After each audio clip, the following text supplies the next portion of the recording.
پہلا جو عین ہے وہی پہلا امام ہے، پھر اس کے بعد لام کا جو اہتمام ہے، کلمہ وہ لا الہ کا ہے، لا کلام ہے، اور میم وہ کہ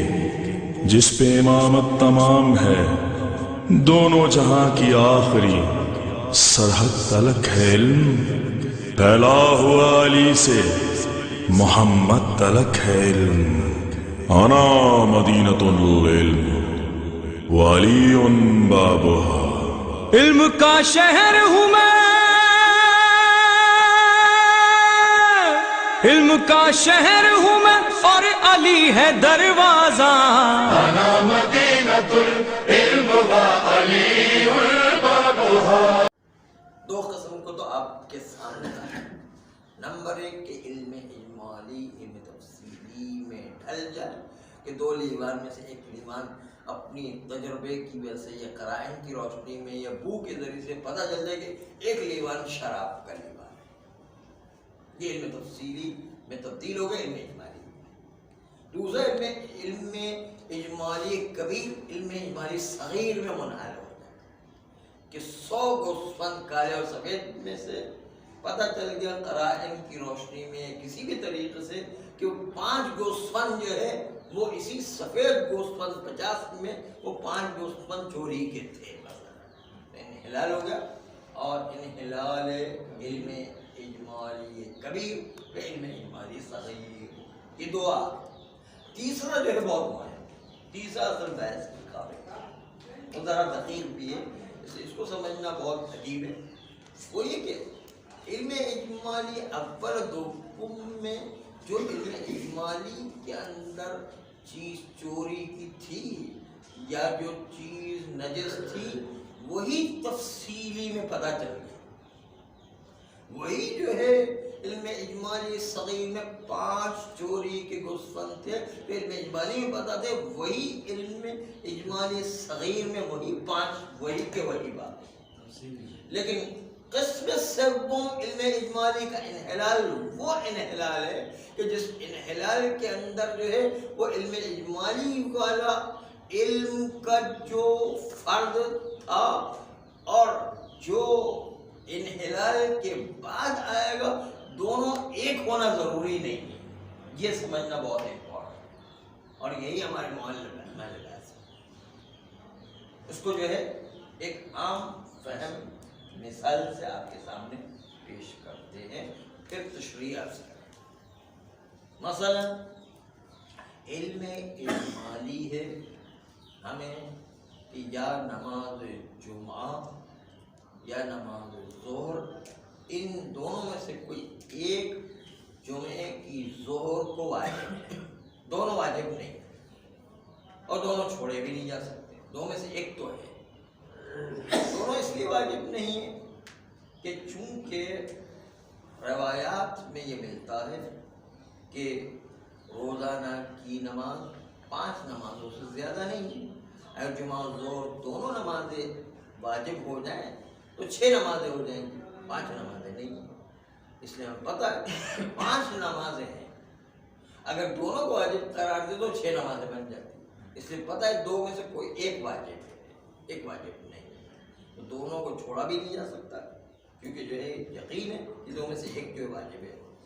اور دونوں کا انجام بھی نہیں دے سکتے کیونکہ 6 نمازیں ہو جائیں گی، دونوں قربت اللہ سے انجام نہیں، اس لیے دونوں کا احتیاطاً پڑھتے ہیں، مثلا یا ایک کو واجب کی نیت سے پڑھتے ہیں، دوسرے کو رجاء مطلوبیت کی نیت سے پڑھتے ہیں۔ اب آئیے اس میں جو ہے آپ کو علم اجمالی کا انحلال مد نظر رکھنا ہے۔ انحلال فرماتے ہیں کہ جب ہمیں علم اجمالی کے 2 میں سے کوئی ایک نماز واجب ہے اور کسی خبر واحد نے آ کر خبر دے دی، خبر عادل نے کہ نماز جمعہ ہی واجب ہے، تو خبر عادل کی بنیاد پر نماز جمعہ واجب ہو گئی، کیونکہ آپ پر امر شرعی حجت معتبر قائم ہو گئی ہے جس کی بنیاد پر آپ نماز جمعہ پڑھیں گے۔ لیکن پر غور کیجیے، لیکن یہ ضروری نہیں ہے کہ خبر واحد نے جس نماز جمعہ کو ثابت کیا وہ علم اجمالی کا وہی حصہ ہو جو علم اجمالی میں واجب تھا، وہی والا نماز جمعہ خبر واحد سے ثابت ہو سکتا ہے کہ خبر واحد سے چیز الگ ثابت ہوئی ہے اور علم اجمالی سے الگ جو چیز ثابت ہو جو وہ نماز ظہر، یہ ہو سکتا ہے۔ دقت فرمائیے، اور الگ الگ چیزیں ہو سکتی ہیں، کیونکہ خبر واحد ایک امر شرعی معتبر ہے، وہ آپ کو علم نہیں دے رہا ہے، وہ خطا بھی کر سکتا ہے۔ اس کا مطلب آپ کا انحلال پوری طریقے سے واقع نہیں ہوا ہے۔ انحلال حکمی سمجھتے ہیں، انحلال حقیقی تو واقع نہیں ہوا ہے، اس لیے کہ ہو سکتا ہے کہ علم اجمالی کے دائرے میں جو نماز تھی ہو سکتا ہے وہ ظہری واقع میں ہو، آپ کی بس خبر واحد قائم ہو گئی ہے جس کی وجہ آپ نماز جمعہ پڑھ رہے ہیں، لیکن واقع میں علم اجمالی کا حصہ تھا وہ نماز ظہر ہو، اس کو جو ہے تھوڑی خبر واحد کشف کر رہی ہے کہ علم اجمالی کو کشف کرے خبر واحد نہیں، بلکہ اس سے بھی بالاتر کبھی کوئی تائید نہیں ہوتی، کوئی پتہ نہیں ہے کہ کیا ہے، کیونکہ وہ خطا بھی کر سکتا ہے۔ وہ تو آپ کو ایک امر شرعی دیا گیا کہ آپ کو روشن کر دے کہ آپ کا وظیفہ کیا ہے۔ اس طرح استصحاب کس بنیاد پہ عادل کس بنیاد پہ کہہ رہے ہیں کہ علم واجب؟ کوئی اس کی روایت ہے، معصوم کی روایت ہے کہ آپ پر غیبت کے زمانے میں مثلا نماز جمعہ واجب ہے، آپ بالکل ثابت ہو گئے، لیکن یہ ضروری نہیں کہ خبر واحد سے جو چیز ثابت ہوئی علم اجمالی کا حصہ وہی چیز تھی، یہ کوئی ضروری نہیں ہے۔ ہو سکتا ہے علم اجمالی میں نماز ظہر واجب، یہ جو ہے یہی تو بتانا چاہتے ہیں کہ علم اجمالی انحلال کے بعد دونوں ایک چیز ہونا ضروری نہیں، جیسے پہلے دو علم اجمالی میں تھا کہ علم اجمالی اول اور انحلال کے بعد دونوں ایک ہی چیز بنتی تھی، یہاں ایک چیز نہیں بن رہی، دو الگ الگ چیزیں بن رہی ہیں۔ جو چیز خبر واحد سے ثابت ہو رہی ہے وہ نماز جمعہ ثابت ہو رہا ہے، لیکن ہو سکتا ہے کہ علم اجمالی میں جو چیز واجب تھی وہ ظہر واجب تھی، خالی خبر واحد نے آ کر آپ کے وظیفے کے طور پر جمعہ کو مقرر کیا ہے، یہ ہو سکتا ہے، کوئی بعید نہیں ہے۔ بس دو الگ الگ قسم علم اجمالی تو کہاں سے پیدا ہوئی؟ علم اجمالی پیدا ہوا تھا کچھ ایسے قرائن سے کہ جس سے پتہ تھا کہ نماز جمعہ جو ہے حضور امام کے زمانے میں واجب تھا، اب واجب ہے کہ نہیں، اس بھی جو ہے خبر واحد کے ساتھ دوسرے قرائن ٹکرانے کی صورت میں تو قرائن ٹکرا، وہ قرائن آ کے خالی آپ کے وظیفے کو مقرر کر، علم اجمالی کو منحل نہیں کر، اس کو کہ انحلال حقیقی واقع نہیں ہوا، انحلال حکمی واقع ہوا، انحلال حکمی کہ آپ کا وظیفہ فی الحال منحل ہو کر کے آپ کا وظیفہ بدل، لیکن واقع میں علم اجمالی منحل ہوا ہے یا نہیں یہ پتہ نہیں ہے اصل میں۔ یہ خمر اور ماں کی طرح ہو جائے گی، جیسے خمر اور ماں پانی اور شراب ہمارا جو اس کی طرح دو موضوعات الگ الگ ہیں،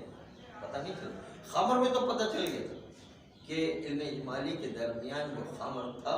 وہ خمر یہی والا برتن ہے، وہ انحلال حقیقی واقع، یا انحلال حقیقی نہیں ہے، یہاں انحلال حکمی، یعنی حکم انحلال کر دیا جائے گا آپ کے وظیفے کو مقرر کر، ورنہ واقع میں کون سی نماز جو جمعے کے دن ظہر میں پڑھنا تھی یہ پتہ نہیں ہے، وہ علم اجمالی اب بھی باقی ہے، علم اجمالی منحل واقع میں نہیں ہوا، حکماً منحل ہوا ہے، یہ جو ہے یہ کہلاتا تیسرا علم اجمالی کا منحل ہونا۔ اب یہ جو تیسرا انحلالی منحل ہونا جو ہے آپ نے ملاحظہ کیا تو کیا ایسا ممکن ہے کہ ہو جائے؟ پھر کہتے ہیں کہ اس سے بھی بالا تر ہم آپ کے سامنے مثال پیش کر رہے ہیں اور وہ استصحاب کی مثال ہے. فرماتے ہیں کہ اگر خبر واحد بھی نہ ہو، ایک استصحاب نماز جمعہ کے باقی رہنے کا اقتضا کرے اور کہیں کہ نماز جمعہ حضور امام کے زمانے میں واجب تھا، فرض کریں کہ استصحاب وجوب نماز جمعہ جو حضور کے زمانے میں تھا وہی اب تک باقی ہے. استصحاب وجوب نماز جمعہ فی زمان الغیبات، استصحاب جاری کیا. فرض کرتے ہیں، فرض کی بات کر رہے ہیں کہ نہیں، وہ استصحاب جاری ہوتے ہیں، وہ اشکالات کو چھوڑیں گے. فی الحال جو ہے یہ فرض ہے آپ کے سامنے کہ انحلال کس طریقے سے واقع ہو سکتا ہے، اس کو بتانا چاہیے. انحلال واقع ہونے کا طریقہ کیا ہو سکتا ہے کہ جس کے اندر علم اجمالی باقی بھی رہے پھر بھی انحلال ہو جائے. انحلال یعنی علم اجمالی باقی بھی رہے پھر بھی انحلال ہو جائے. جی اس لیے کہ یہ انحلال حقیقی نہیں ہے، انحلال حکمی ہے. اس لیے کہ انحلال میں انحلال حقیقی ہو تو علم اجمالی ختم ہو کر کے رہ جائے. یا علم اجمالی ختم نہیں ہوا، علم اجمالی بھی باقی ہے. اس لیے کہ پتہ نہیں کہ وہ ظہر واجب ہے یا جمعہ واجب ہے، ابھی بھی پتہ نہیں ہے. شاید ہو سکتا ہے وہی جمعہ ہی ظہر ہی واجب تھا واقعی، ہمیں کیا پتہ ہے. یہ تو آپ کے وظیفے کے تحت امام معصوم نے آپ کی آسانی کے لیے کہہ دیا کہ نماز جمعہ کو واجب قرار دے دیا، یا استصحاب کے ذریعے سے استصحاب بقاء وجوب نماز جمعہ جو حال حضور میں واجب تھا حال غیبت میں وہی واجب ہے. مطلب انحلال کے بعد جو ہے علم اجمالی کی تمام اطراف پہ عمل کرنا ضروری ہوگا علم کے مطابق. جب علم ہلال حکمی آ گیا تو ختم ہو گیا، بس اب ہم نماز جمعہ ہی پڑھیں. مطلب یعنی کہ علم اجمالی انحلال کے بعد ہمیشہ واقع سے تو مطابقت نہیں کرتا. واقع سے مطابقت نہیں رکھتا. ان میں یہی تو بتانا تھا کہ واقع سے مطابقت رکھنا کوئی ضروری نہیں ہے. یہ ہمارے شرعیہ پر عمل کیا جا رہا ہے، یہ اصول عملیہ پر عمل کیا جا رہا ہے. واقع کے ساتھ اس کا کوئی تعلق نہیں. یہی بتانا علم اجمالی منحل ہونے کے بعد نہیں وہی چیز جو علم اجمالی میں واقع واجب تھی وہ ضروری نہیں کہ ہمارے شرعیہ سے وہی جو کشف ہو یا اس حساب سے وہی کشف ہو، کوئی دوسری چیز میں نکل سکتی ہے. مثلا یہ جو کہا جاتا ہے کہ جو روایت قرآن سے ہٹا اسے دوار پہ دے مارو، تو یہ سریعت جمعے کی آیت موجود ہے، تو پھر یہ روایتیں جو ٹکراتی ہیں اس سے خود امام معصوم نے بہت گلہ کیا شیعوں سے بھی اور مومنوں سے بھی اور مسلمانوں سے بھی کہ آپ لوگ کیوں ان کی نماز جمعہ کے اندر شرکت کیا، کیوں ان کے درباروں میں جایا، کیوں ان کے وہاں پر حضوری دیا گیا. شدت سے سرکوب کیا ان لوگوں کو جو ان میں شرکت کر نماز جمعہ کو سرکوب کیا. ایسی بہت سی روایت ہمارے پاس موجود ہے جس میں جو امام معصوم نے سختی سے نماز جمعہ کو منع کی کہ کیوں شرکت کرنا. ان کی ہے نا، لیکن وہی میں نہیں ان کی ہے. تو اس سے جو ہے کشف ہوتا ہے کہ غیبت کے زمانے میں جتنی بھی حکومتیں قائم ہو رہی ہیں اس کے اندر خطرہ موجود ہے. یہ خطرہ موجود ہے کہ ہر جگہ پر وہ دشمنوں کی تائید کی نماز جمعہ ہو جائے تو وہ نماز جمعہ ہمارے کس کام کی ہے. اس لیے جو ہے امام معصوم نے کہا غیبت کے زمانے میں جب تک امام بلکہ بعد مہاراجے کا فتویٰ ہے کہ امام زمانے کے کوئی بھی نماز جمعہ پڑھتا ہے تو نماز جمعہ امام زمانہ کا عقص کر رہا ہے. نائب امام کا کیا فائدہ ہے؟ نائب امام پڑھا رہا ہے تو نائب امام موجود ہے. اگر نائب امام پڑھا رہے ہیں، مجتہد عالم ہے، اعظم ہے، وہ پڑھا رہا ہے تو پھر یہ مطلب جو اشکال پھر باقی نہیں رہنا چاہیے نا. نائب امام تھوڑی اکیلا پڑھا، ہم اور آپ جیسے لوگ نہیں. ابھی تو کلی طور پہ بات کر رہے ہیں. نائب امام ایک جگہ موجود ہے تو جو ہے مجتہد عالم ہے، اعظم ہے، اور وہ پڑھا رہا ہے، پھر یہ اشکال تو پھر وہ تو پڑھتے بھی نہیں اور جو ہے شرکت بھی نہیں کرتے. آپ کو میرے کو پتا ہے کہ کوئی مرضی جو ہے نماز جمعہ میں شرکت کرتا ہے. صاحب چلو جی غیبت کی بات ہے. امام علیہ السلام نماز جمعہ کبھی قائم نہیں ہوا. ان کی اپنی سربراہی میں ہو تو ٹھیک ہے، لیکن جو ظالموں کا زمانہ تھا اس مولا علی کے زمانے میں مولا علی کے زمانے میں دیا ان کی اپنی حکومت کے اندر، لیکن جب ان کی حکومت نہیں تھی تو پھر جو ہے نماز نہیں پڑھتے، نہیں پڑھاتے بھی نہیں پڑھاتے مدینے میں تو تقریباً ان کی حکومت تھی، کہاں امام حسن ہے جب تک تھی تب تک پڑھاتے تھے، جب نہیں یہ تھی ثابت ہے ہاں پڑھاتے تھے، لیکن جو ہے اپنے زمانے حکومت میں، لیکن حکومت کی بات سارے ائمہ زندہ تھے، ائمہ نے خود نماز جمع نہیں پڑھائی، اب کیا کہیں گے؟ اگر پابندی تھی، جیلوں میں تھے، نہیں آزاد تھے، ان کے اور مسئلہ تھا نا، 4-5 بندے تمہیں تھے، بہت سارے آزاد بھی تھے، لیکن پھر بھی جو ہے ہمارے معلوم کی طرح 4-5 پڑھانے ان کو پڑھانے نہیں دی گئی. ہاں لیکن پڑھانے نہیں دی گئی کے علاوہ بھی کچھ زمانے ایسے ہیں کہ ائمہ معصومین پڑھا سکتے تھے لیکن نہیں پڑھاتے. جیسے امام رضا علیہ السلام امام پر تو موجود واجب تھے، تھے، لیکن اس وقت کیا حکم ہے؟ اس وقت کیا اس وقت الگ الگ حکم ہے، مختلف مراجع کے مختلف ہوتا ہے. تقریباً واجب تخیری عام طور پر ہے. واجب تخیری امام خمینی کا نظریہ بھی تھا اور سیستانی کا نظریہ بھی، اور سے مراجع کا نظریہ واجب تخیری ہے. حضرت ایسا نہ پڑھنے کا حکم جو ہے شاید اس مسئلے کی وجہ سے تھا نا کہ مسلمان شیعہ سنی کی تفریق کے بغیر ملے ہوئے تھے، لیکن ایسا ابھی تو تمام شیعوں کے درمیان ہوتی ہے اور اس اجتماع میں ایسا امام ہی کا پیغام پہنچایا جاتا ہے، لہذا ایسا والا حکم ادھر تو نہیں آئے گا. وہ اشکالات تو سارے ایسا اس وقت کا مورد الگ تھا. جیسے ہی یہ چیز شروع ہو جائے ممکن ہے کہ حکومت پابندی لگا کہ ہم جو لکھ کر دے رہے وہی آپ کو ہے، جو سب چھوڑ دیں گے. لیکن ایسا ہوتا تو نہیں ہے. ایسا یہ بار بار بدلنے والی چیز نہیں ہے، پوری کلی حکم پوری دو قسم کا مطلب حکومت کی تاریخ بھی نہیں ہے اس وقت یعنی جمعہ جو ہے وہ جو ہے زیادہ تر ملک میں آپ دیکھیں جو حکومت کی طرف سے لکھا ہوا آتا ہے وہی پڑھنا ہو. سعودی عرب دیکھ لیں، عرب کے جتنے ممالک سب کے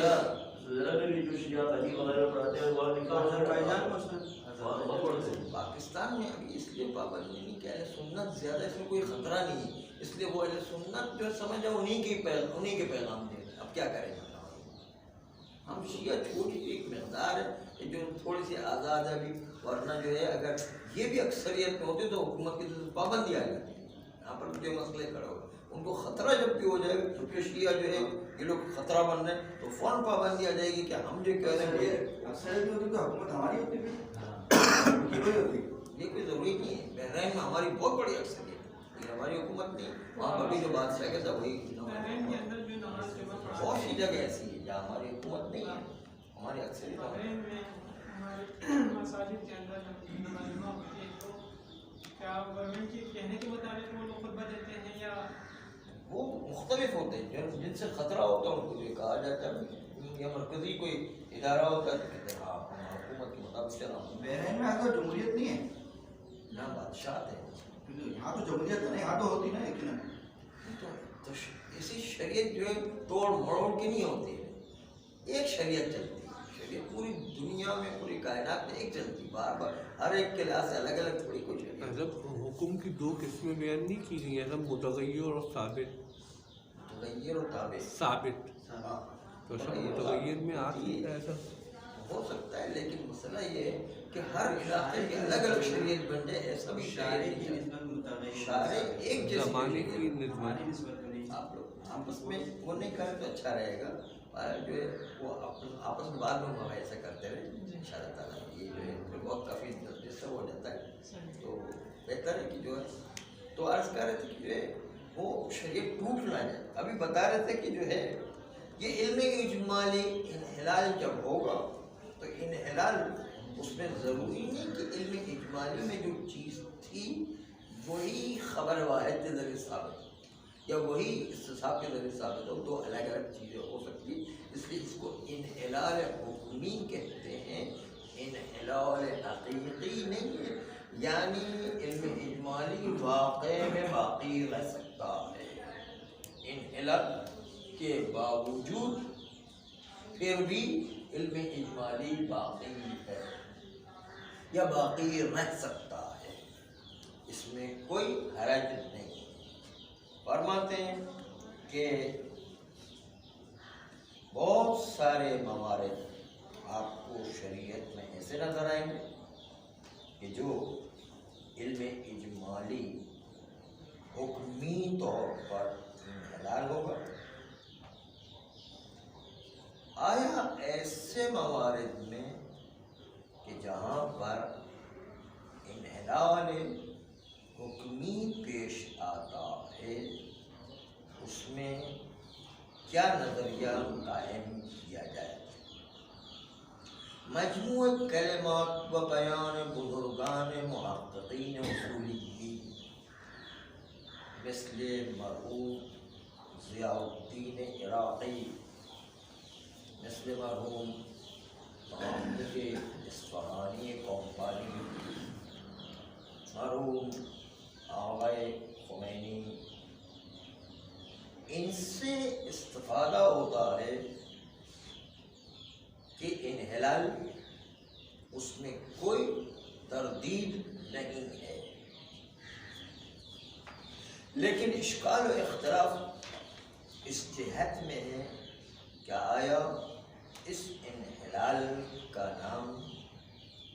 انحلال حکمی رکھا جائے، یعنی اصل علم اجمالی زائل نہیں ہوا ہے، لیکن اس علم اجمالی کا اثر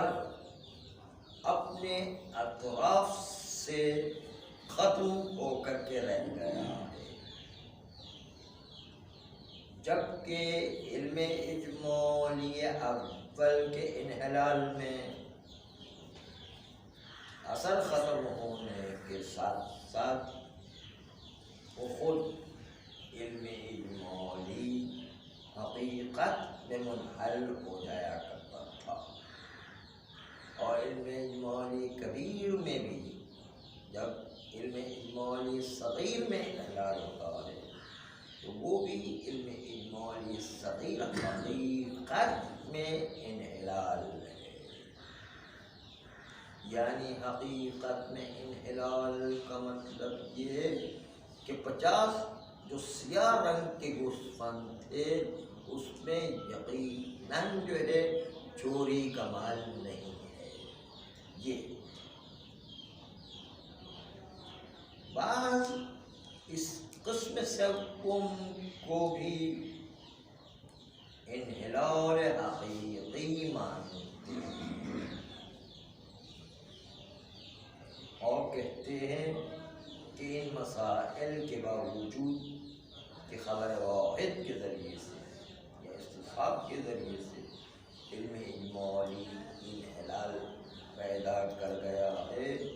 حقیقتاً علم اجمالی منعدم و زائل ہو جاتا ہے۔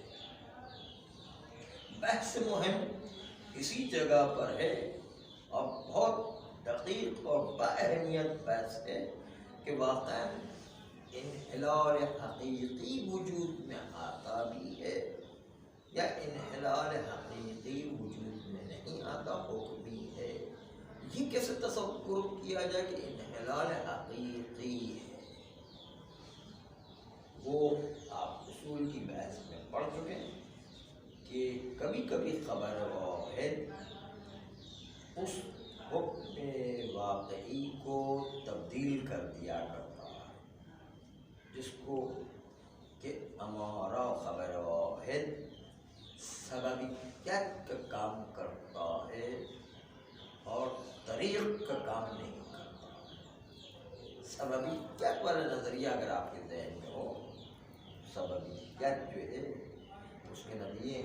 خود مصلحت کسی